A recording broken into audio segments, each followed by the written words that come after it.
what is rationality? So what is rationality? I am trying to say it in this one. So this is, we'll flag it. It's not that we don't want to continue the discussion because the time is running. I'll just take 5 minutes. It's a faculty of applying the reason to the world. Simple. To understand the world. To understand, I see some, no, by the way, when I say rationality, it is not only the applying of reason. It also means all my 5 senses through which I do my observation. When I do my observation, I have my observation. On that observation, I synthesize, use my reasoning, and try to understand the world at a more comprehensive level. That's what basically scientists or science is trying to do.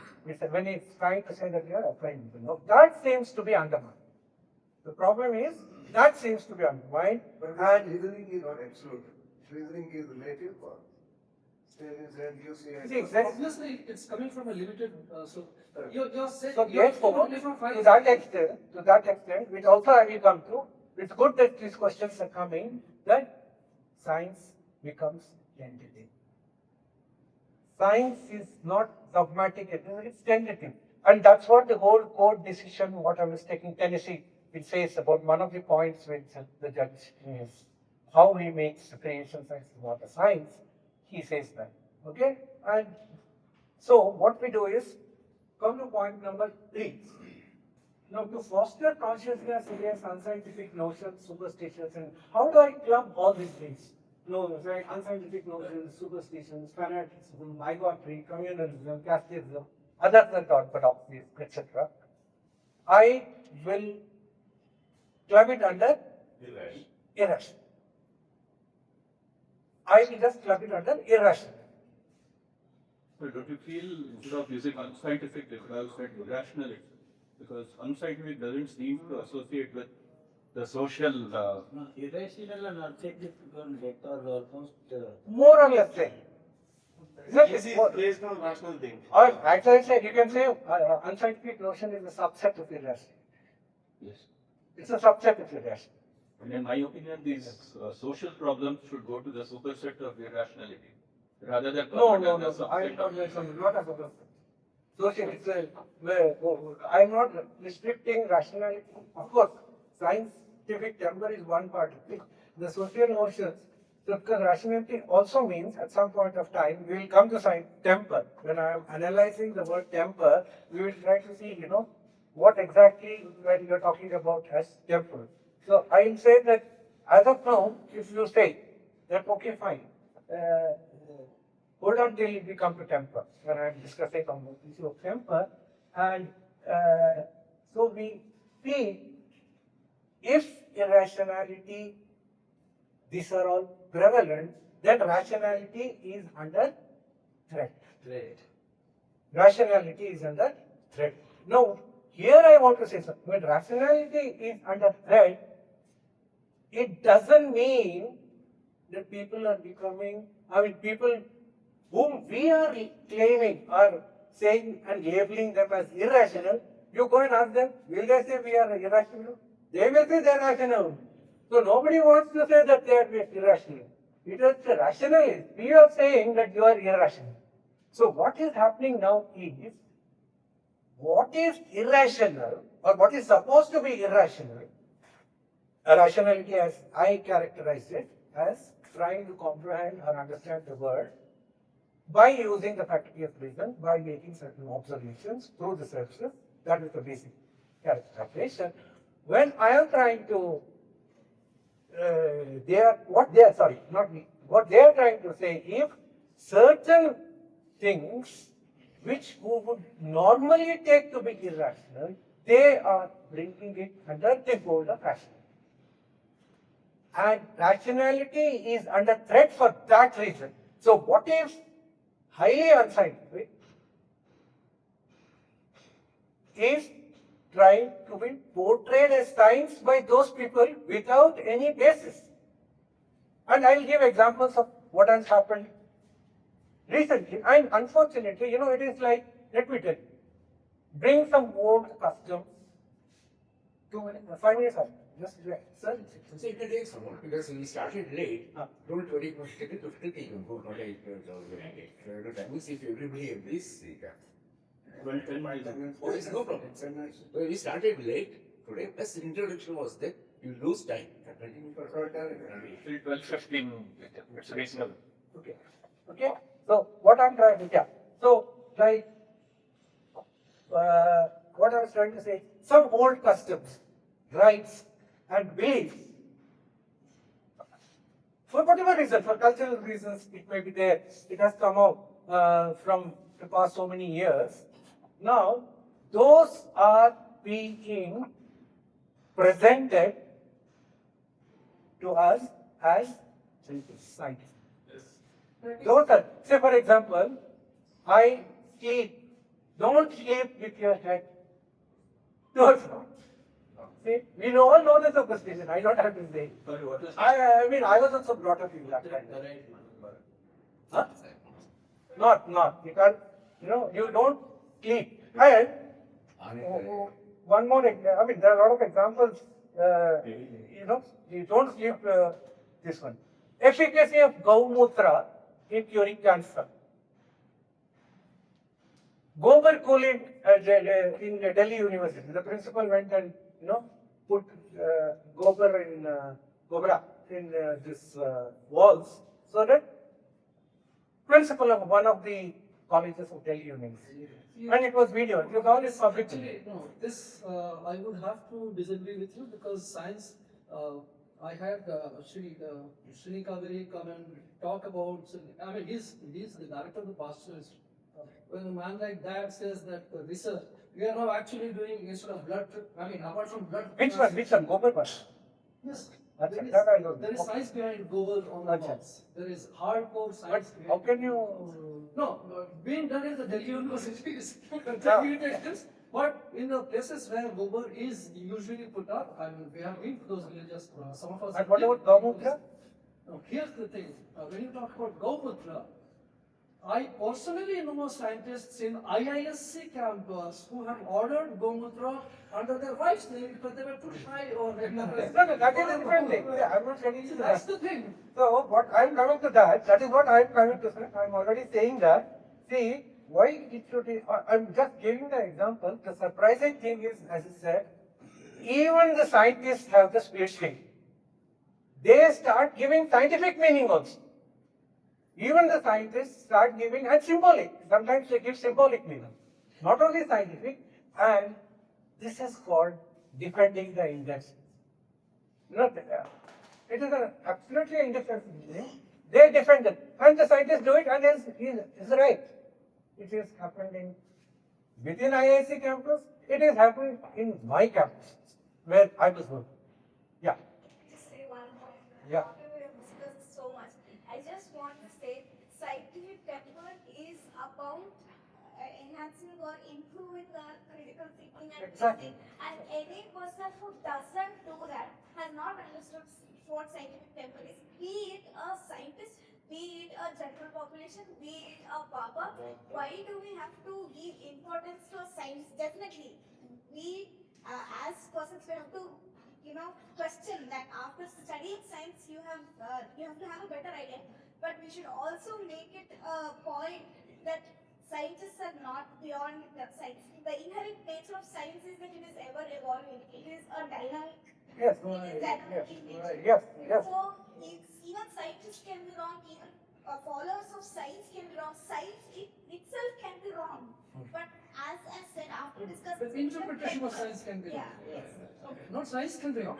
Science is just a term. So the interpretation of science depends on who is doing the Interpretation can also be wrong. Science can also be wrong. Absolutely. Because as I said, as he said, we observe through our five senses. Something that we cannot observe through our five senses, something that is beyond that. I come to that when I deal with concepts. Ultraviolet. Science can be wrong. So Yeah. the point of it when science is wrong. And the history of science has shown. Yes. See, I mean, just to give an example, those who are scientists, To accept it. Right. That is the difference. electromagnetic and Maxwell gave the electromagnetic electromagnetism. Ether was I mean, just for those who are in the sector, ether was accepted as being for magnetic and electric fields. But you know, surprising part, when later on much data we get, that ether completely was vanished. But the basic observable facts of Maxwell things were vanished. Ether thing was gone. So this is very important. So it's a continuously dynamic process. Take about the Dalton's atomic hypothesis. History of Newton's corpuscular theory, lights, corpuscular. So after Newton's, he announced all these beautiful things and all that. He went back to alchemy, you know. He He always also was an alchemy. He moved back. He didn't. So, for example, yeah, see, one more example, we can see, I mean, as she said, you know, the prominent scientists from prominent institutes, these are all in the public domain. So I'm not cooking up. You can go and Google it and find it and see it in YouTube or something like that. You know, a director of IIT says that, you know, the cruelty to animals, and eating meat has caused some landslides and cloudbursts in Himachal. This has come out in Hindu paper. You can Google and find out. So what I'm trying to say is, you know, you may be enthusiastic of animal rights, I mean, animal morality, and cruelty to animals and all those things. That is one thing. We can debate on that. I'm not saying that is link this up. The problem is when you try to link it up with something like, I have a lot of sympathy for what is happening to children at Gaza. For example, you know, what is happening in Gaza is completely wrong. But tomorrow, if some natural calamity happens at Israel, and if I try to say, I will not do that. I will have complete sympathy towards what is happening, and what Israel is doing at Gaza is wrong. But some natural calamity happens. You say that, you know, this is what it is. You do like this is why nature, and there are a lot of people who say nature will take care.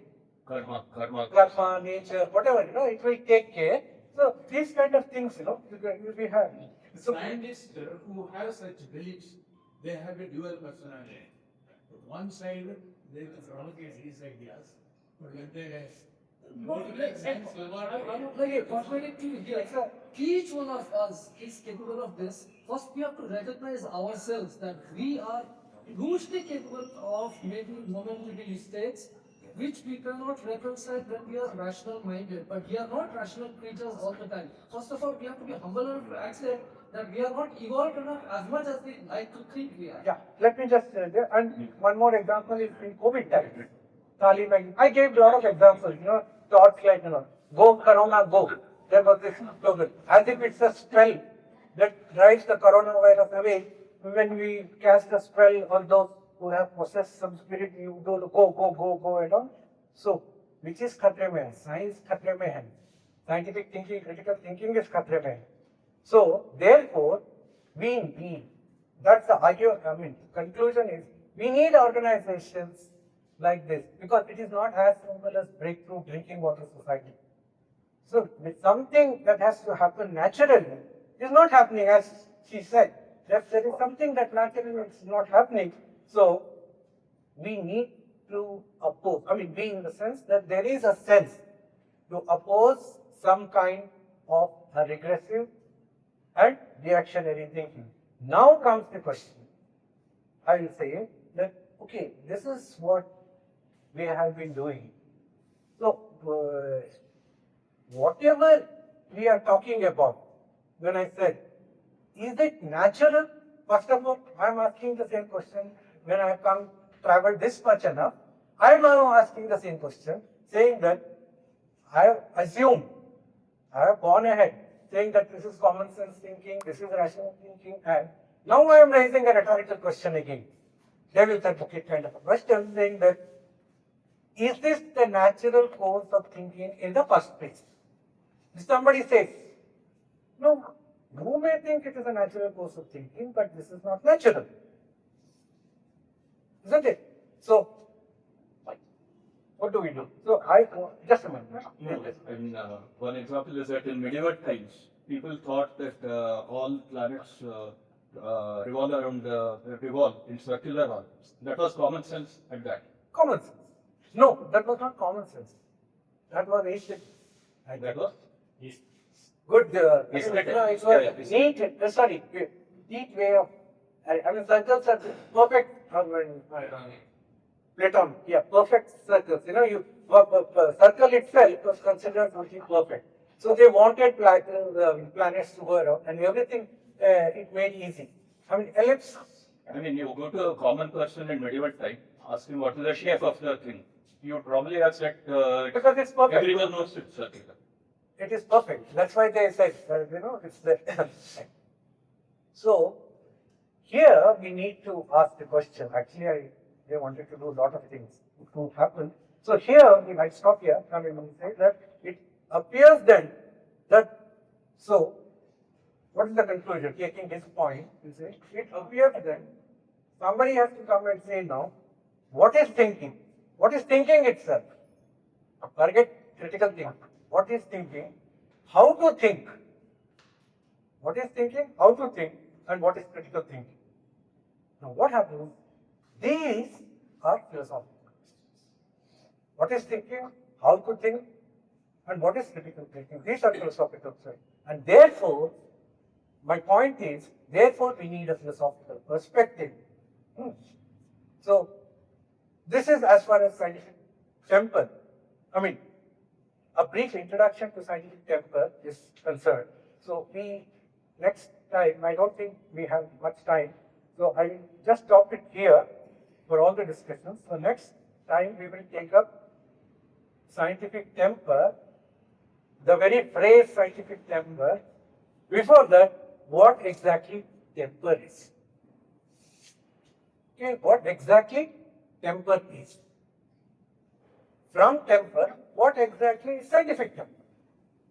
This is what I was talking about, analysis. This is what is simple analysis. So there is one branch of philosophy called analytical philosophy. What they do, it all started from 1900, thanks to G. Moore and Bertrand Russell, who were actually the pioneers. It says, if you do analysis, no, and when anybody reads Russell, Introduction to Philosophy, I think it has been translated into Kannada and many other languages. You know, the most important thing is, day-to-day affairs, if you start analyzing things, behavior, everything, I mean, half or more than half of the problems will dissolve. There is actually, we say we need a solution to the problem. More than half of the time, we don't need the solution because we have to dissolve the problem by analyzing this idea of, what exactly do you mean by, this is what we do in philosophy, but what I'm saying is analysis is something that is very important even in our day-to-day life. And the reason we fall into political confusion, religious confusion, language confusion, and all these things is because of the complete lack of analysis. Right? So next time we'll start with what is scientific temper, what is temper and all. Yeah. Before scientific, And you were talking about language, you can come back. before scientific temper, we should clarify about science. That I will do. We should first distinguish science and pseudoscience. There is difference. Science and pseudoscience, being secular and pseudo-secular, there is a lot of difference. What is pseudoscience? It uses the language of science. Science. Exactly. That's what I said. Yeah, I said no. See, for example, you sleep your head towards the north. They use the language of science as if the magnetic field is going from north to south. So you have to sleep aligning. I just simply do not understand what it meant. Some magnetic field, that is what? Pseudoscience. I try to bring science. You are saying that the same thing. You are trying to bring science. We are not, as scientists, of course, scientists have another set of problems as we rightly marked. That is one set of problems. There's another set of problems which he pointed out that, okay, sleeping towards this one, head towards the north. You can get some scientific explanation. That is pseudoscience. You use the language of science to push through some ideas which do not even appeal to common sense. I use the language of science to push through. Yeah. People are widely believing this, including popular person like Sadhguru. He also propagates this, and it has got few. No, that's why he's popular. Yeah. He has got. Yes, it is a video in which he says this. Don't hit your head towards north, when your head towards north. More than 12 people have watched this. Yeah. Out of 1 crore people. So he will make money about YouTube views. Yeah. I'm done. I'm done. But today I am We have done. a limited time availability in this house. Just 2 points. You are going to Discuss the question of temper. One very succinct definition I find in Nehru of scientific temper is the temper of a free individual. And it's just one sentence. It is the temper of a free individual. That I find is the core. We will discuss it, and please, Yes. since you will be, and along with it, there is another essay I would recommend participants if they can get hold of it. It is The Science and Freedom by D.D. Kusam. Okay. And his definition of D.D. science- Kusam is a great writer. Yeah, great writer. His definition, very succinct again. The science is the cognition of necessity, and freedom is the recognition of necessity. Science is the cognition of Necessity and freedom is a recognition of necessity. So we should visit that if possible, if within the purview. And lastly, I would say we should also go into correspondence between Tagore and Gandhi on question of science. Okay. See, Gandhi in 1935 or 33, I forget, there was a massive earthquake I wanted yesterday. Muzaffarpur. And he commented that all this is the punishment meted to us because we are still following the caste oppression. Yes. And Tagore opposed it. He said caste oppression is definitely an abominable crime. Yeah. But don't connect it to these issues. I think some of these things in our national life and history, we should revisit. They do not come out of concept of scientific temper. Also, it's not because the such a spark from heaven it came. It is because of the evolution of our political life at the time of freedom and discovery of India. What India what we discovered and what India we should live in. These are all connected with this, and we'll also come to article that 57.1 into Yeah. yes, it is a directive principle. You are directed to do that, but if you don't do that, no one can take you. No, it's a fundamental duty. No, you. But it's a directive principle. No one can take you to court. Okay, so these are very complex issues, but good that we have begun somewhere. Yeah. Thank you very much, please. Oh, Sorry, I will leave. are you coming from next week? Of course, I will. I'll introduce this person. He is Dr. Sabyasachi Chatterjee. He is a scientist with the Indian Institute of Astrophysics. And very close friend of So, but here the more useful is that you're a major scientist. I wanted You to are a- mention the Gandhi example. Yeah. I was running out of time, so I cut it. Good you brought it up. Good you brought it up. very important. Yeah. I had to conclude that we as a society. I'm sorry. I'm really sorry. We have to end it. What we can do is there's a website. I put the website on the notice board. If I don't conclude, people will not get to know what I am saying. We'll take it up in the online discussions. We have a limit, absolutely. So, just to conclude, thank you all very much for attending today. And the next session is on 28. We'll continue from where we stopped. And there's also online website and feedback for. I'll put it up on the notice board. Please visit that website and give your feedback. Yes, sorry, it's the same venue, same timing, but next time I'll try to start off in Thank you, sir.